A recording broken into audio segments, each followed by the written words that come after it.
Hello 8th class. आज हम आपकी English supplement reader it so happen के third lesson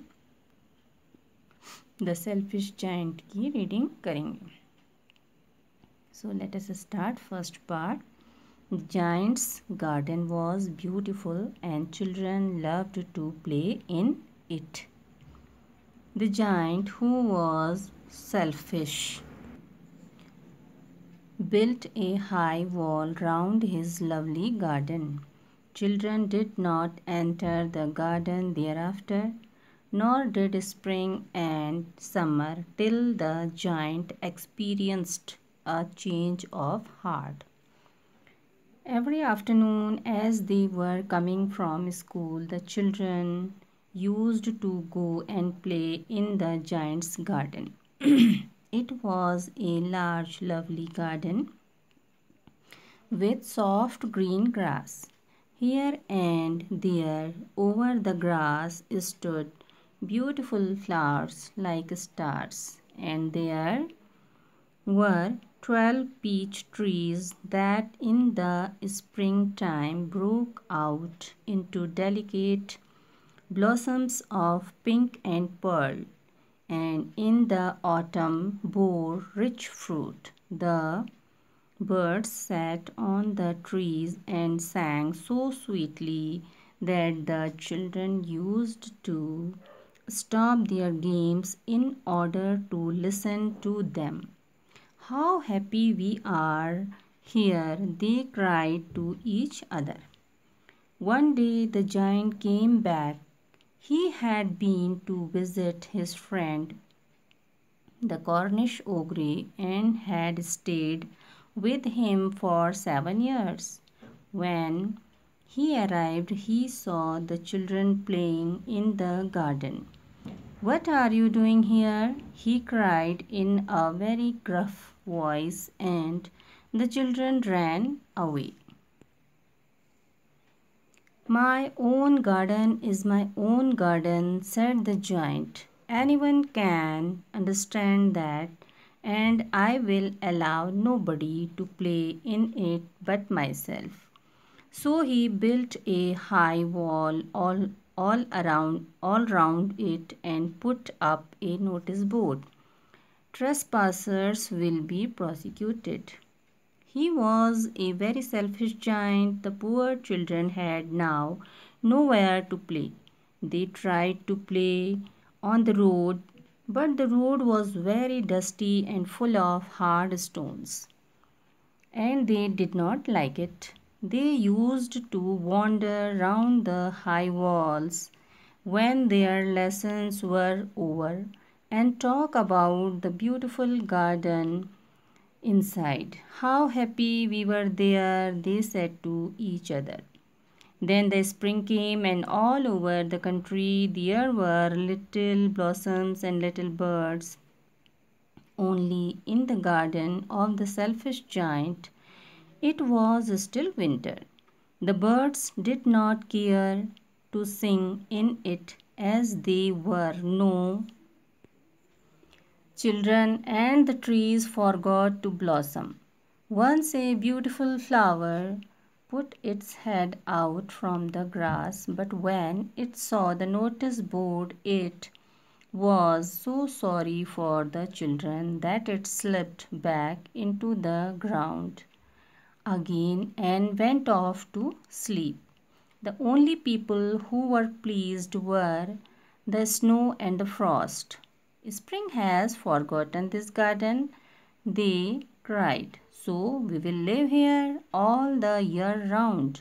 The snow covered up the grass with her great white cloak, and the frost painted all the trees silver. Then they invited the north wind to stay with them, and he came. He was wrapped in furs, and he roared all day about the garden and blew the chimney pots down. "This is a delightful spot," he said. "We must ask Hail on a visit." So the Hail came.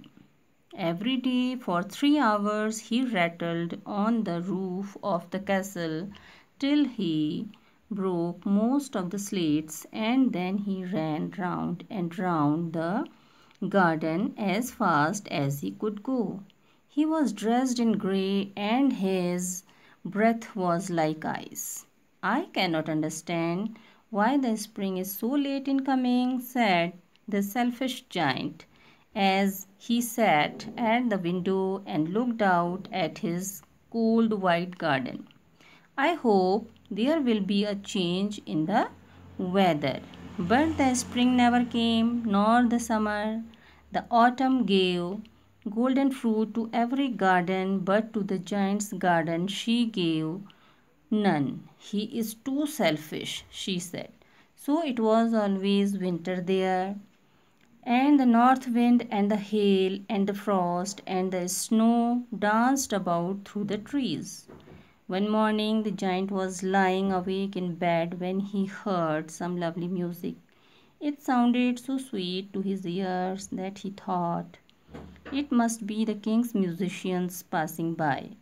It was really only a little linnet singing outside his window, but it was so long since he had heard a bird singing in his garden that it seemed to him to be the most beautiful music in the world.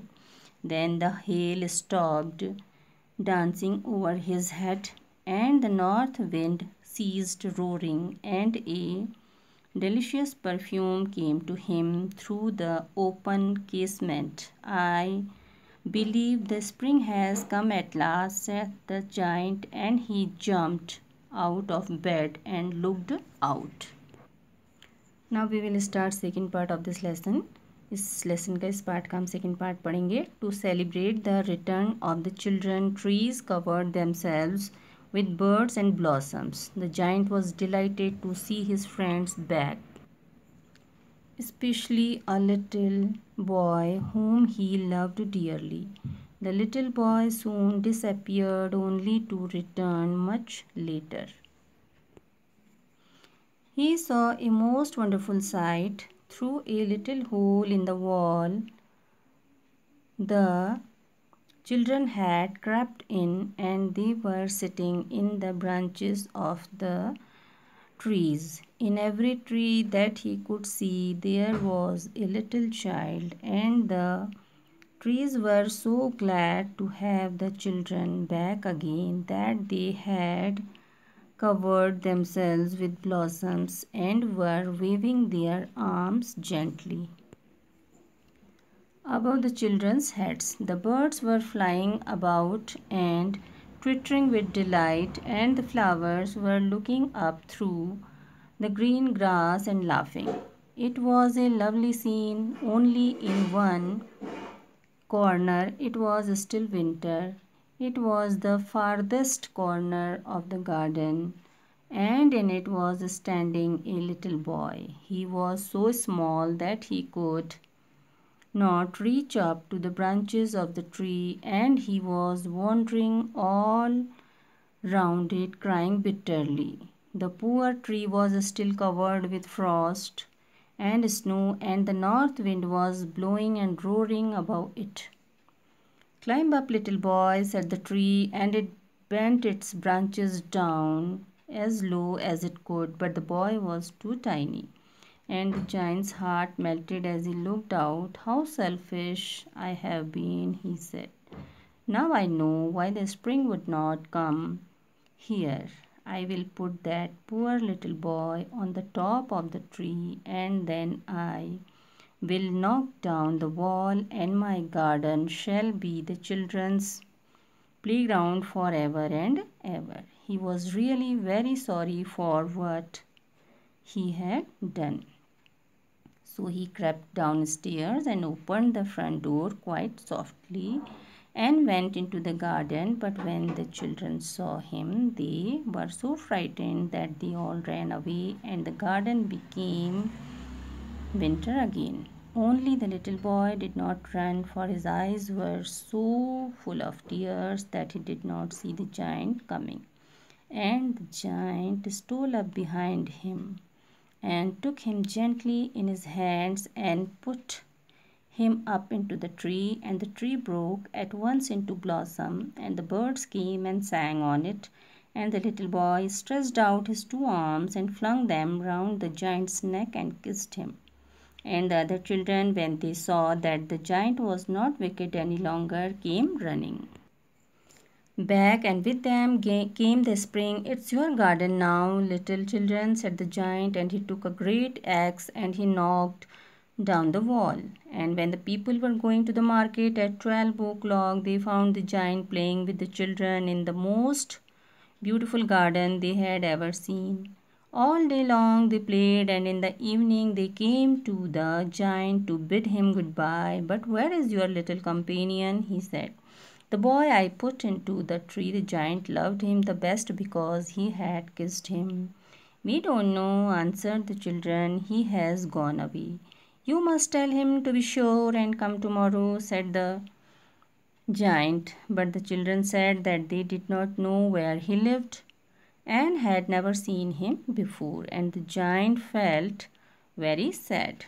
Every afternoon when school was over, the children came and played with the giant, but the little boy whom the giant loved was never seen again. The giant was very kind to all the children, yet he longed for his little friend and often spoke of him.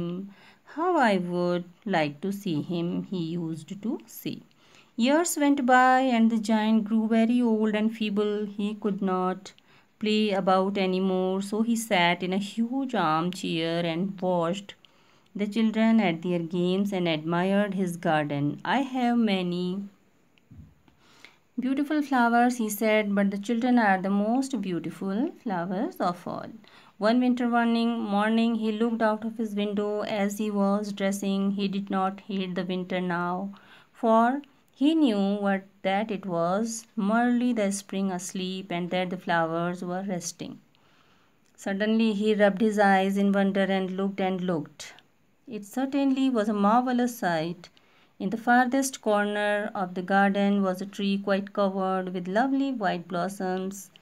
Its branches were golden and silver fruit hung down from them, and underneath it stood the little boy he had loved. Downstairs ran the giant in great joy, and out into the garden he hastened across the grass and came near to the child. And when he came quite close, his face grew red with anger, and he said, "Who hath dared to wound thee?" For on the palms of the child's hands were the prints of 2 nails, and the prints of 2 nails were on the little feet. "Who hath dared to wound thee?" cried the giant. "Tell me that I may take my big sword and slay him." "Nay," answered the child, "but these are the wounds of love." "Who art thou?"